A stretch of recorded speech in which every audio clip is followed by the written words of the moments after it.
Okay, so we are starting the second panel, and Olaf is now going to present the speakers. So please, Olaf. So, welcome back. I hope everybody on site as well off site had an enjoyable lunch break.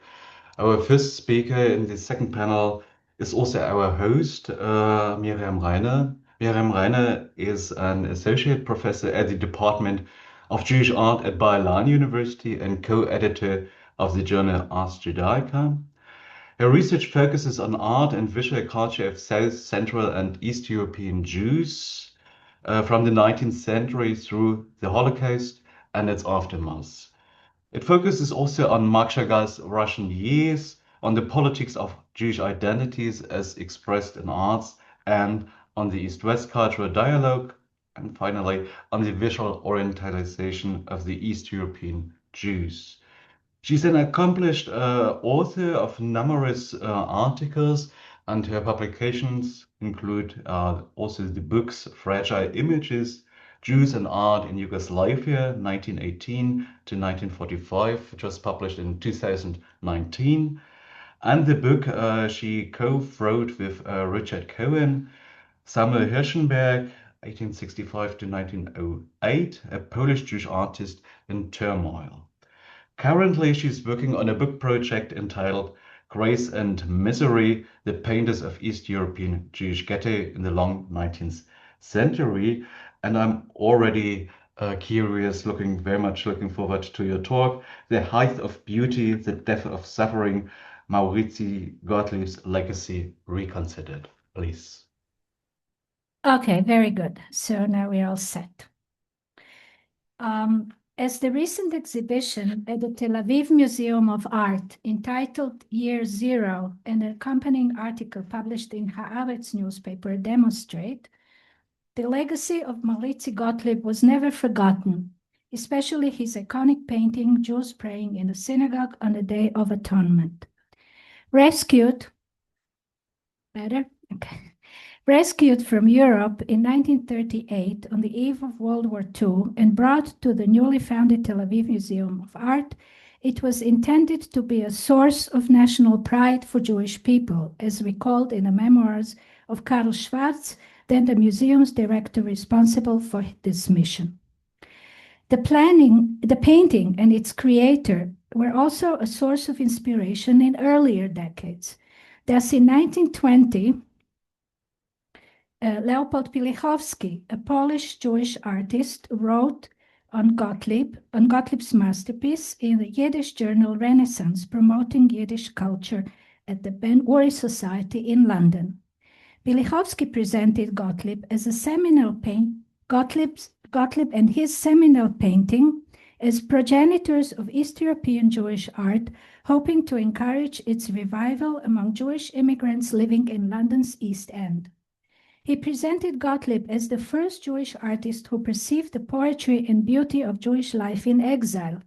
He was first, wrote Pilichowski, who saw in the lives of the poorly dressed Polish Jews, in their women and children, an highly developed rhythm, beauty, character, and type of culture. Moreover, Pilichowski claimed, he understood with his artistic knowledge and instinct that the talit, the prayer shawl, the prayer shawl can be used by the artist to create lines not less beautiful than the Greek or Roman toga. For Pilichowski, Gottlieb's Yom Kippur, portraying Jews at prayer, was a classical work of art. Let us recall, Maurycy Gottlieb, born in 1856 in Drohobych, Austro-Hungarian Galicia, and trained in Vienna, Krakow, and Munich, is remembered for his engaging paintings of literary and historical scenes, moving portraits, and innovative interpretations of Jewish and Christian religious experience. The motto of a monograph written by Moses Waldman in 1932, you see it here in Polish, reads, "I'm a Pole and a Jew, and God willing, I will toil for both." This motto was adopted by researchers striving to present Gottlieb as an acculturated Polish Jew. His loyalty split between these two identities. Depending on the author's cultural and political leanings, to one or the other of the emotional communities, as Barbara Rosenwein describes passionate belonging, in this case to Polish or Jewish people, Gottlieb is presented following this dichotomy to this very day.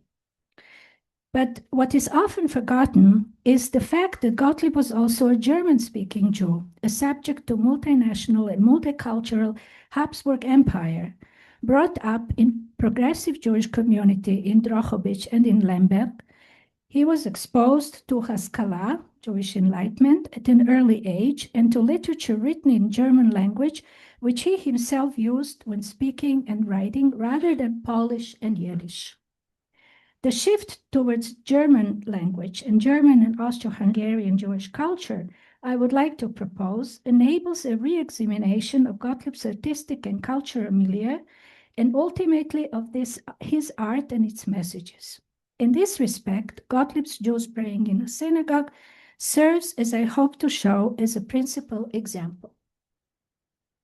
This seminal painting, as it is usually perceived, depicts a congregation of Eastern European Jewish women, men, and children gathered in a synagogue on Yom Kippur.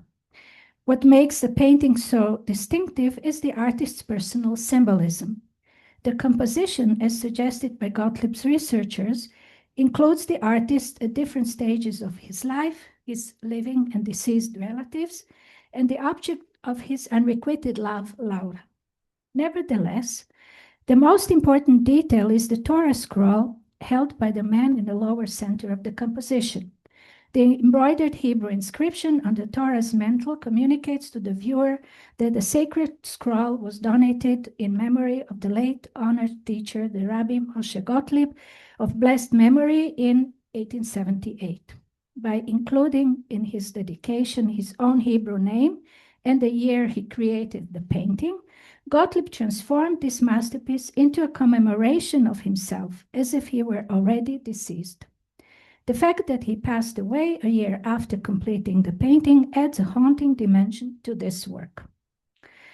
Gottlieb's Jews praying in synagogue is also often used as an example of the painter's turn to his Jewishness, which allegedly occurred in Munich after Gottlieb's brief period of study in Krakow with the famous Polish history painter Jan Matejko.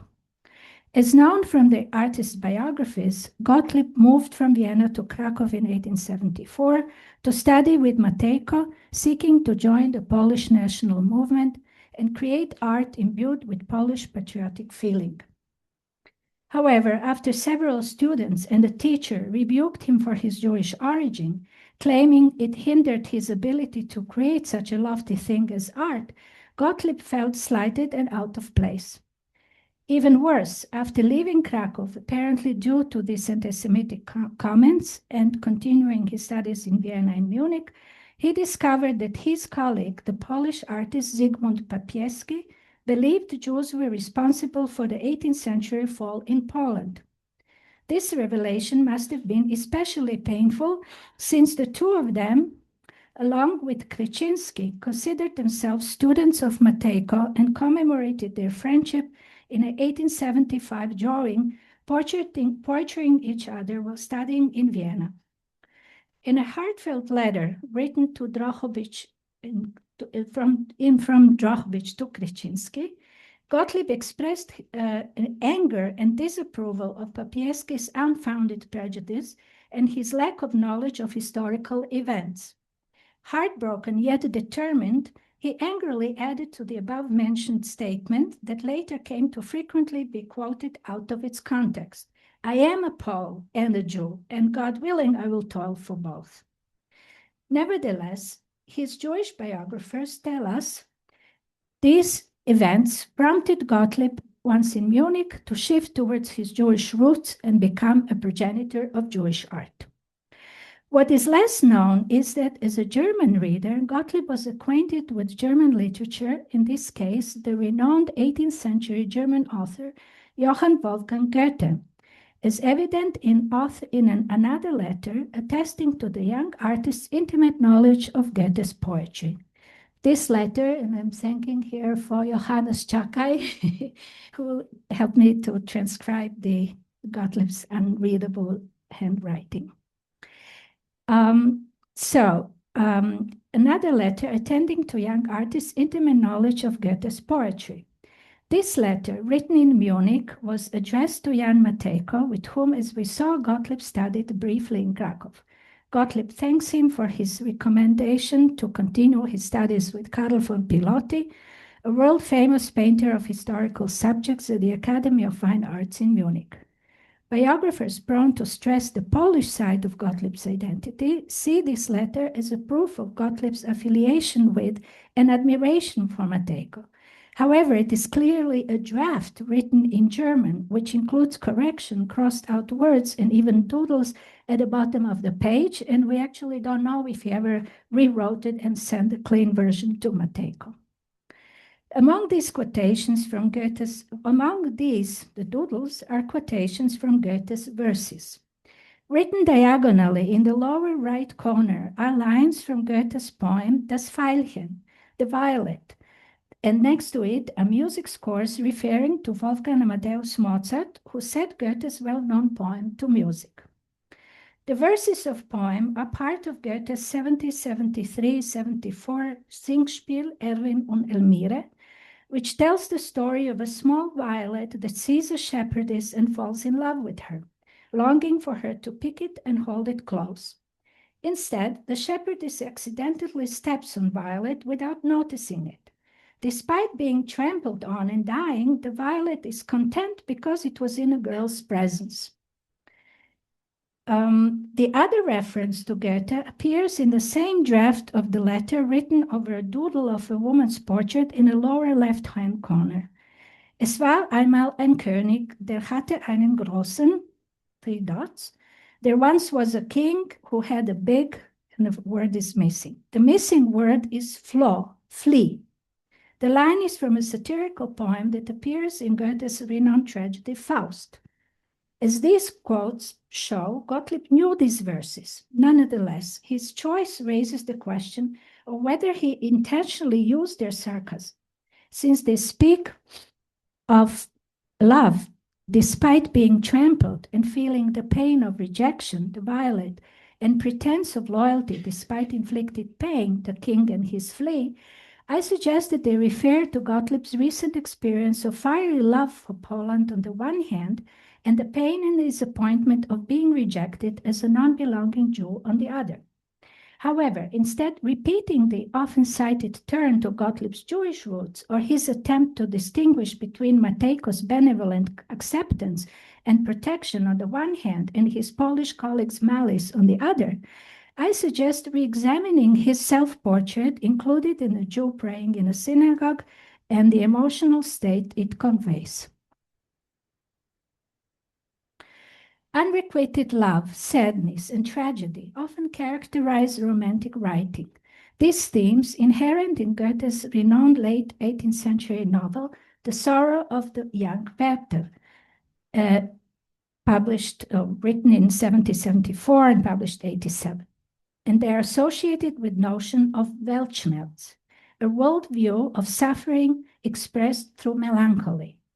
Melancholic mood was also the term Gottlieb used to describe his extraordinary vision of deceased relatives and himself among them to Nathan Samueli, a Galician Jewish writer who knew Gottlieb. Samueli met Gottlieb a few months prior to artist's death, and they discussed the moods and feelings that led him to paint the Jews praying in a synagogue. Melancholia has been recognized since antiquity as one of the 4 humors, a temperament attributed to bodily fluid black bile. The concept of melancholia persisted in European medieval and pre-modern medical literature, often described as a condition characterized by depression, physical complaint, and occasionally accompanied by delusions and hallucinations. However, from the 16th century onward, it was not only referred to as bodily condition, but also came to be perceived as cultural syndrome, a product of socio-cultural changes, especially with the rise of modern individualism. In the world of art, the most famous depiction of melancholia was Albrecht Dürer's enigmatic 1540 engraving, which inspired numerous interpretations.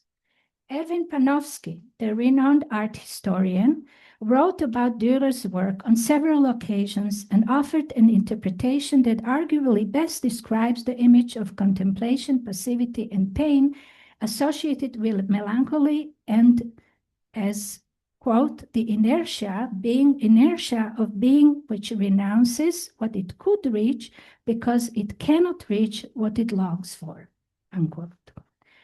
Dürer's image of melancholia had even earlier version. He employed the gesture of a hand supporting a figure's head in his 1492-93 depiction of Christ as a man of sorrows, a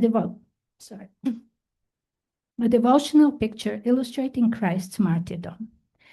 Wearing a crown of thorns, Christ is depicted after flagellation, bleeding, and holding the instruments of his torture. He pensively supports his head with one hand, while his direct gaze invites the viewer to share his suffering, evoking the entire passion of Jesus. Dürer's works was certainly familiar to Gottlieb, a student at the art academies of Vienna and Munich. Moreover, images of Jesus as the man of sorrows in a contemplative pose must have been well known to him from an early age, as they are common in Polish folk art. Sculptures of seated Christ crowned with thorns supporting his head with his right hand, also known as the pensive or worried Christ, are found in roadside shrines as symbols of Poland's historic suffering at the hands of its neighbors and a Polish dedication to its religious heritage. Artur Grodger, a Polish romantic artist, utilized this gesture with such a connotation in the scene People in the Church, belonging to his patriotic 1861 series of drawings entitled Warsaw I, commemorating the Polish revolt against Russian rule. When referring to Jewish theme, the same melancholic contemplative pose was used by Rembrandt in his renowned 1630 painting Jeremiah lamenting the destruction of Jerusalem, which depicts the prophet leaning his head on his hand in despair. Edward Bendemann, a 19th century German artist born into a converted Jewish family, quoted Rembrandt's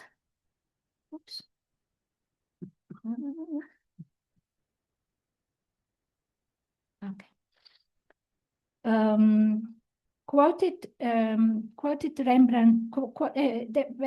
quoted Rembrandt Jeremiah in the scene depicting the destruction of Jerusalem.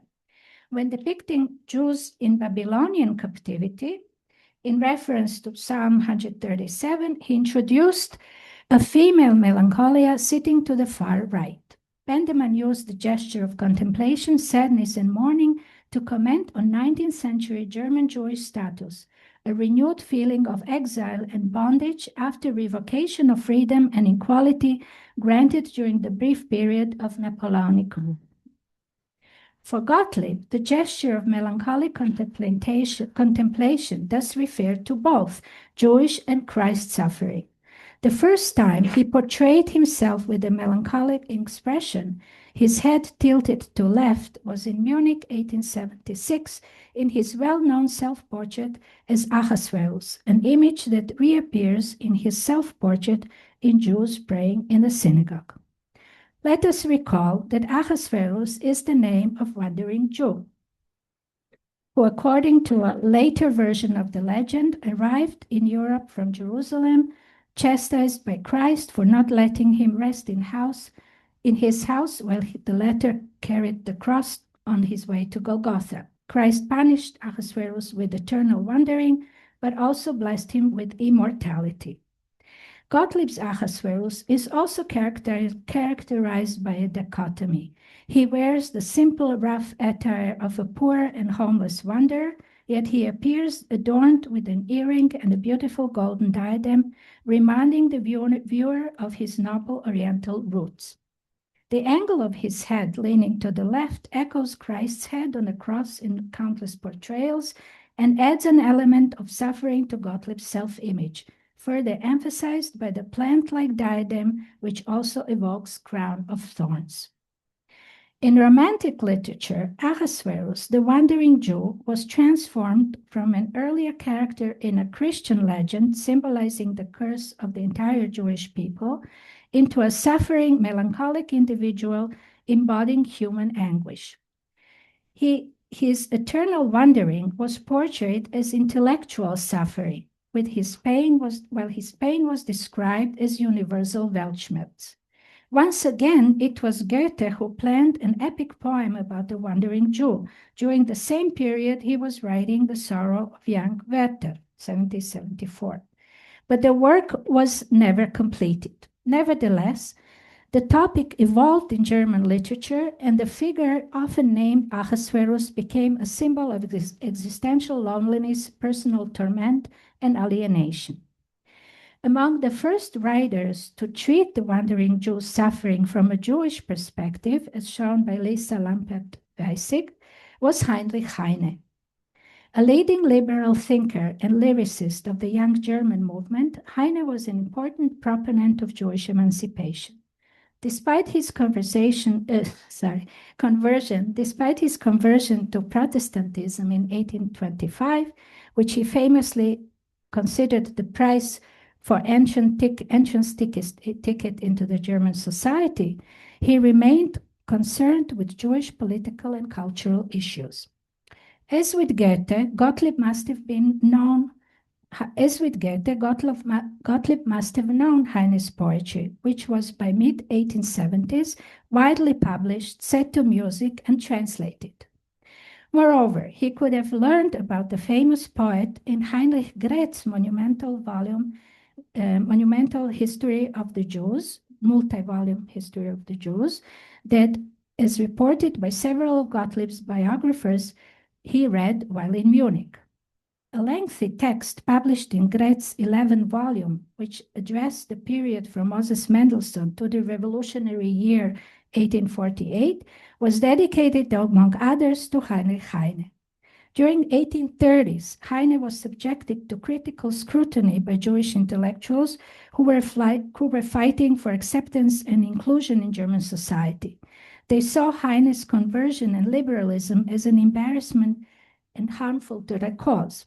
However, once German Jews became recognized and better integrated, some of the authors re-evaluated Heine's writing, now emphasizing its Jewish character. Among them was Heinrich Grätz. Heine's best-known Wandering Jew appeared in his cycle of poems, Hebrew Melodies, which includes the epic poem Yehuda ben Halevi. It is dedicated to Yehuda Halevi, historical character, the famous Spanish Jewish poet of the 12th century, physician and philosopher active in Al-Andalus during the golden age of Jewish culture in Spain.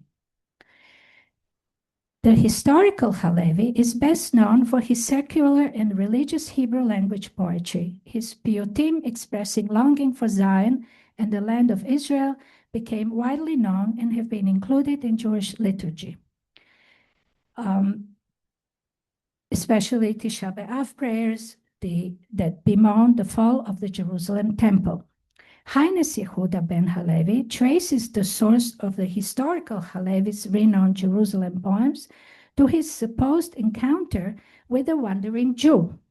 Heine also blends the wandering Jew's voice with his own, thus emphasizing his identification with a mythical character.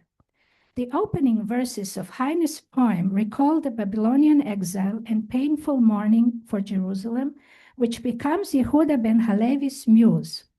Moreover, the reader learns that the medieval poet was introduced to love and memory of Jerusalem by a pilgrim who came to Toledo from a far-off eastern country and recounted tales of Jerusalem's destruction and defilement. This pilgrim, whose, in Heine's words, quote, silver-white beard becomes strangely black on its tips again, almost seeming to undergo a rejuvenation, unquote, is no one else but the immortal wandering Jew becoming young again. It is his witnessing of the temple's destruction and the resulting pain, rather than pain from witnessing Christ's passion, that makes him an insider rather than an outsider. He is a Jewish wandering Jew, rather than a Jewish character in a Christian legend, and it is with this pain that Heine identifies. Gottlieb's Ahasuerus, a poetic, romantic character, seems aligned with Heine's. Both the poet and the artist, sorry, I had this image of Heine earlier. Both the poet and the artist transformed the Wandering Jew's universal romantic Weltschmerz into a personalized Judenschmerz. Gottlieb's self-portrait as Ahasuerus is thus linked to Heine's verses. He is an Eastern prince and a Western pilgrim, a rejuvenated wanderer simultaneously intertwining with and split between a Jewish and Christian worlds. Ahasuerus and Heine's pain was also Gottlieb's. The wish to assimilate and belong, to excel and as an artist of Polish history, to speak as a Pole in Polish, as Gottlieb wrote to his sister, and the suffering he felt upon being rejected. Gottlieb's melancholic expression, contemplation, and sadness in his self-portraits masterfully depicts this pain, but he also uses his pain as a trope to convey a more complex message. Heine, as a poet, the poem's narrator and the wandering Jew, travels in his Yehuda ben Halevi through different eras, encountering various religions and cultures, from ancient Jerusalem to medieval Spain and Germany, to Renaissance Italy and contemporary Paris, the city of Heine's exile. So does Gottlieb as Ahasuerus when visiting different sites of Jewish memory, scattered through time and space. In the three major works the young artist created between 1877 and 79, he appears on the hills of Granada in the expulsion of the Moors from Granada, in the Galician synagogue and Jews praying in a synagogue on the Day of Atonement, and on the shores of the Sea of Galilee in Christ preaching as Capernaum. Gottlieb's self-portraits, recalling his Ahasuerus with his head leading to the left and dressed in oriental garments, are easily recognized in all three works. He stands among exiled Muslims, he is present at the Jewish Yom Kippur prayers, and listens to the preaching of Christ.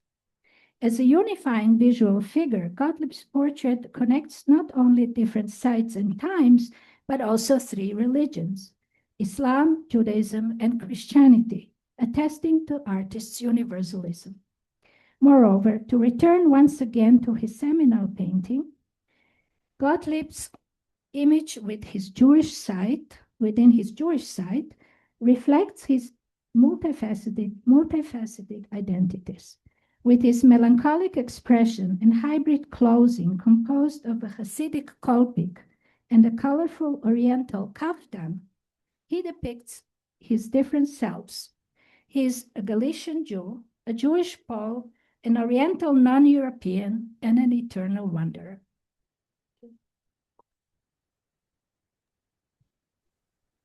Thank you very much. Unfortunately, I can't see the public, so... Here you are. Can you see us now? No, I have to stop sharing. Yeah, now?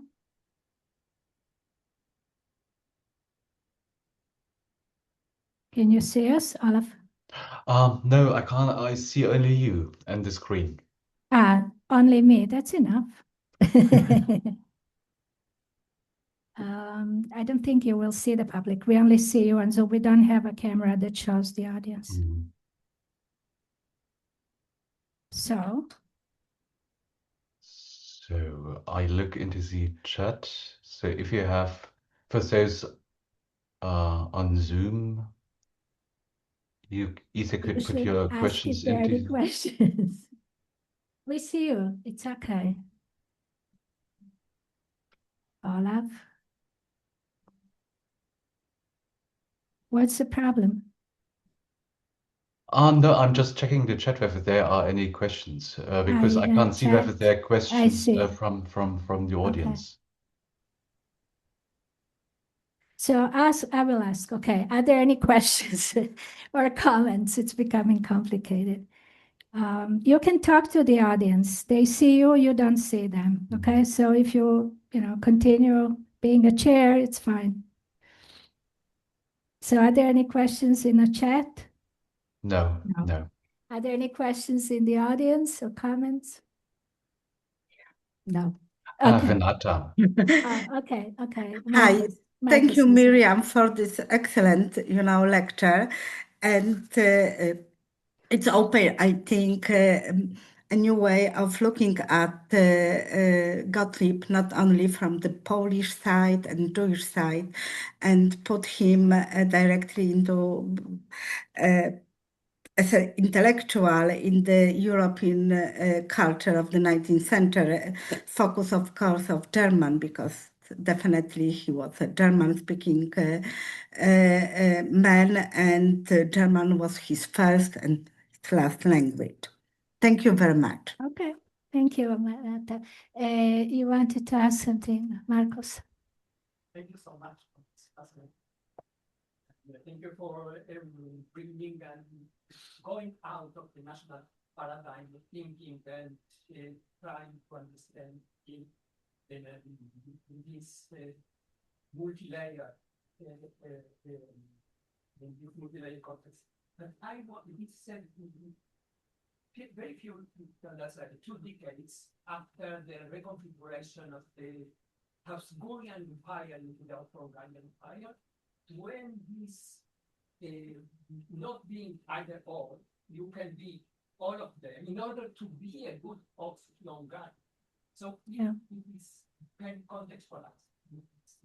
Of course, he is all. He's, as I said at the end, he's also universal because he feels part of this German-speaking, Austro-Hungarian, German imaginary intellectual empire. He's also Paul and very much wants to be one, as he said to his colleague, in an angry way and not in some kind of, calm motto that they used in their books.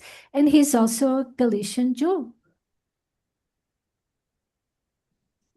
Could you please use the microphone? That's the upper umbrella, right? That he's everything. He can be this and this and that, and also at the same time part of the Austro-Hungarian Empire.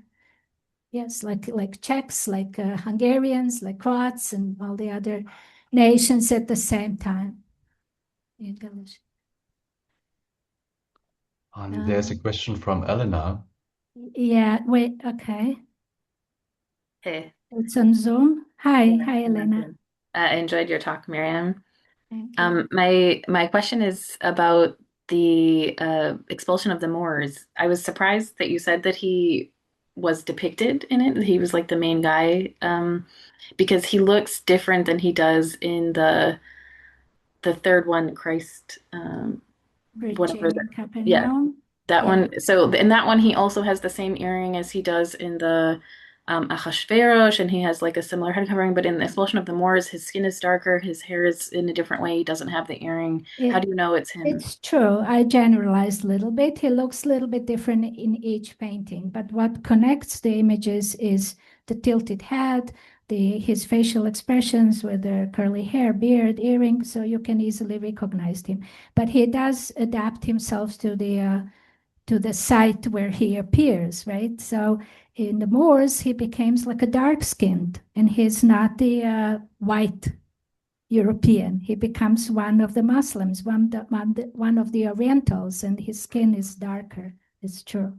And in terms of dress, I think I would say it's like general Oriental dress that he has in all of. But how do you know if it's him if he changes his appearance and not just someone else? He didn't change his appearance. He looks very much the same if you look at the painting.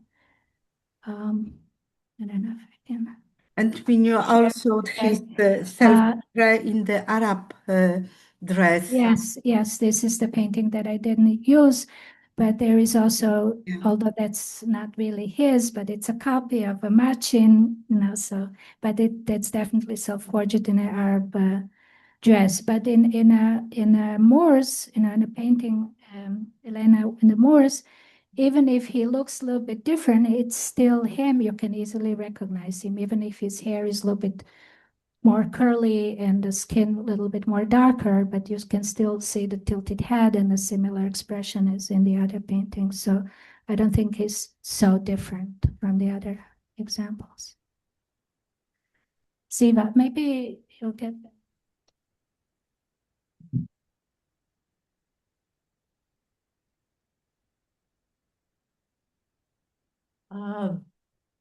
Can I answer something to Elena first? Okay. Jews are peculiar people in the eyes of others. And one of the characteristics that they do impose on us, no matter what the color of our skin, and I'm even lighter than you are, is that we are a dark-skinned people. Why? That's their problem, not mine.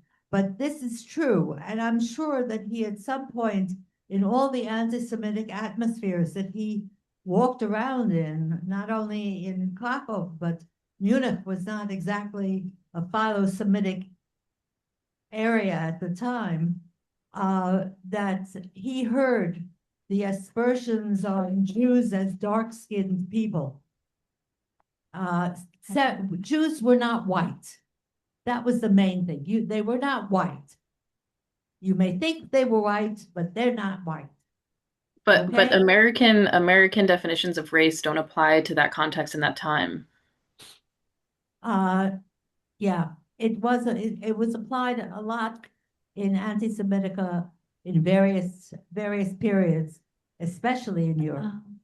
I have a different approach.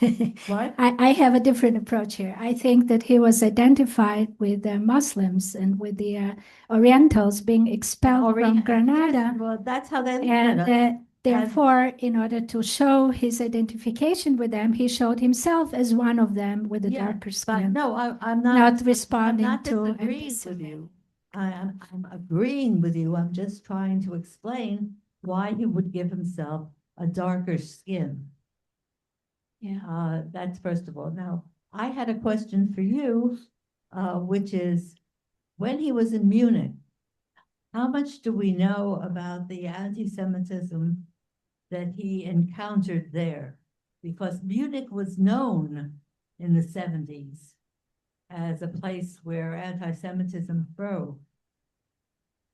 I'm not really putting him in the context of anti-Semitism in Munich at that time, although I'm not saying that he wasn't aware of it, but rather in this ongoing fight that existed in Germany at the same time between, especially I mentioned Heine is a member of the Young Germany movement, where there are like Gutzkopf, right, that maybe we'll hear later from Ricci, Karl Gutzkopf, who wrote the play about Uriel da Costa at earlier time, but was still very present in German Jewish intellectual circles, also when Gottlieb was there, and other works that he did, like with Shakespeare, with the that we now read, the Jessica and Shylock, they were all part of this question: where do we stand and how do we relate towards our Jewishness and anti-Semitism at the same time, and how we are changing it and becoming part of universal world of liberalism and universalism that part of the German intellectuals were supporting, especially through young German movement. So I rather see him in that context than him being a Jew attacked by anti-Semites, rather seeing him as a liberal and universalist trying to find his place in Germany at that time, where also German Jewish community is fighting for its own position and acceptance.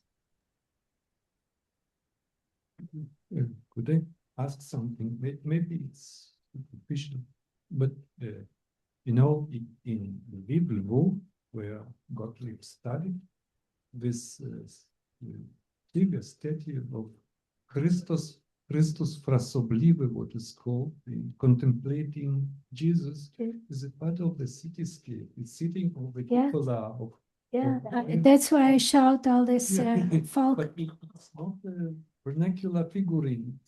It's a large sculpture which So at the corner of the central city's relax. Yeah. So he was Part of exposed. this even- visual curriculum. Thank you. Yeah, definitely was part of the visual surroundings that he knew. There are Yeah. 3 more Yeah. questions Yeah. on this side, Yeah. but looking at the time, perhaps you could make it a short question each. Okay. So, I'm not sure whether Eva was first, and then, unfortunately, I do not know the name, Stela, and then Monica. I'm Axel. Thanks very much Ah, for this hi. fascinating talk. I've Thank really you, enjoyed Axel. it. I didn't mention you, but your book was part of inspiration for this paper. So thank you. Thanks very much. No, I'm wondering about the melancholia and the way in which this seems to become a general marker for Gottlieb in different contexts, in a cosmopolitan context, basically. And I'm wondering whether there's any kind of reconciliation to a more optimistic view as well. Is it his identification with the Moors, for instance, that shows him melancholic in this setting, as well as in the synagogue setting for the Day of Atonement, as well as listening to Christ? Is this resolved in any way, or is this the way in which he represents himself generally? Yeah. Actually, there was a more optimistic ending. I guess, you don't know the full story of his life. He died very young. So he died at the age of 23. And actually, the last plans that he had was really to go back to Krakow to work with Matejko and to paint historical scenes that will show reconciliation between Jews and Poles. So this was the plan, but it never happened. So this would be maybe this more optimistic note. Now, on the Orientalist side, how he shows himself in this Oriental kaftan, I also see that there is optimism, if you want to look, as opposed to melancholy, because this was really the whole turn towards Orient and Orientalization was part what was happening with Jews in Vienna, right? Just think of the synagogue. They built the Tempelgasse synagogue in a Moorish style, among the first one that was built 1859, and then many others across Europe were built in that style. And this whole Jewish identification with Oriental roots was sort of also kind of optimistic, that they found their own identity, not in Europe, but rather in Orient. Nothing to do with Zionism. It's much earlier, and right, this is just Jews going back to their Oriental roots and accepting them, showing it freely through synagogue architecture, for instance, or in case of Gottlieb, by dressing this colorful kaftan. And here, we didn't hear it.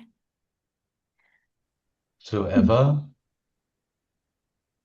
Monica, Eva. Yeah, Monica, Eva.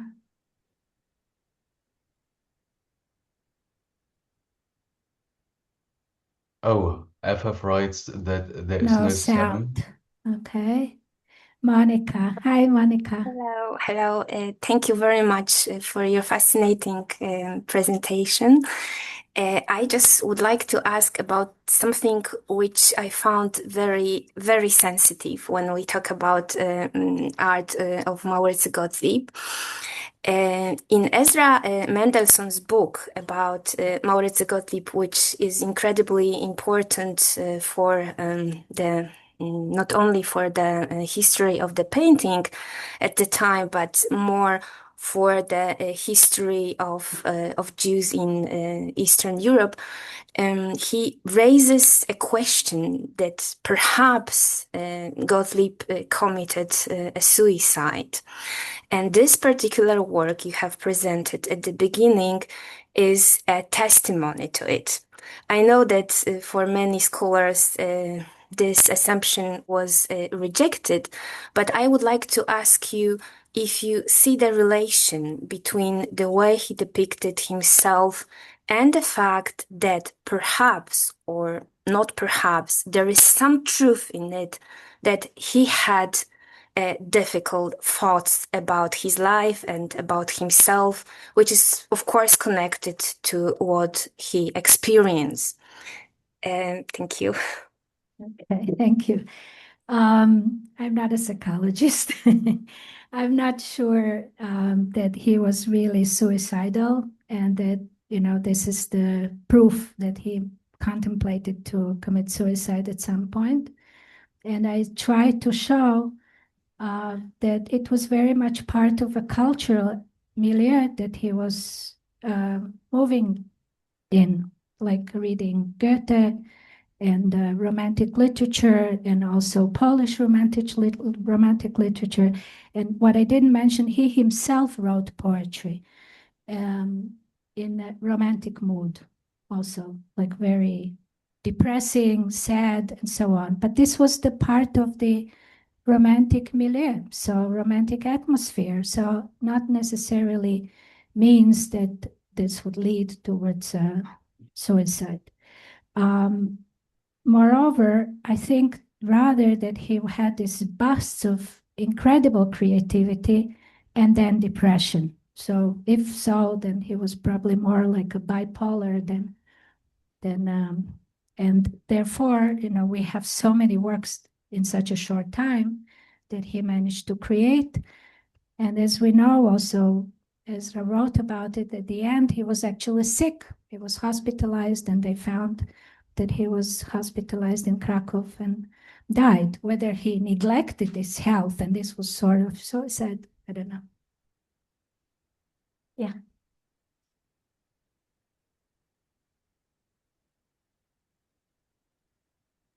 With Thank you. symbolism that he chose to paint exactly the part. Well, say that you tone, so Yeah.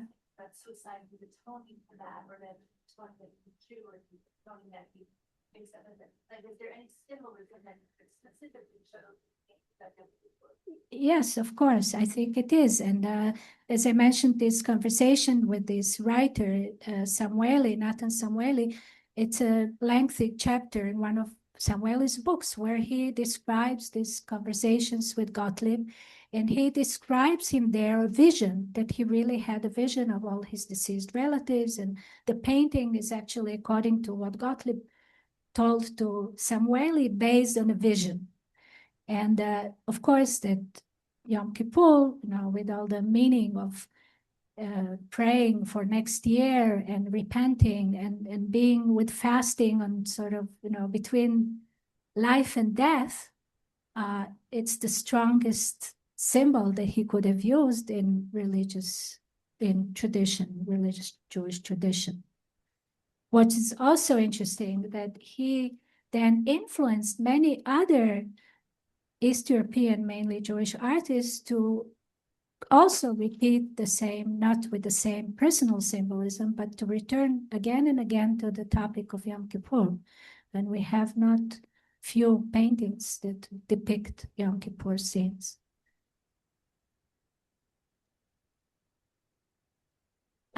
Shalom, I think we should be looking at the time. Yeah, okay. If you mentioned Jewish iconography, then I think it's interesting to know that the two Bendeman paintings became iconic in Jewish art of the time when they appear on many Israel tablets and so on. That's right. So this figure of Jeremiah leaping over Jerusalem has become like something recognized with suffering, with suffering. Yes.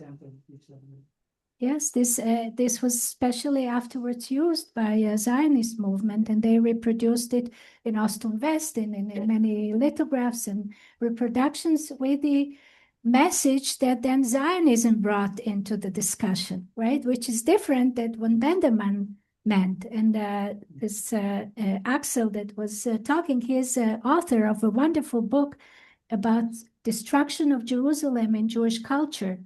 And Bendeman fits very much into that rather than into Zionist interpretations that were added. Monzon also is in Jerusalem. Monzon is using these images as well. Yes, yes, yes. Okay. Just no. Where is the I think microphone? my voice is- No, they don't hear you in the Zoom.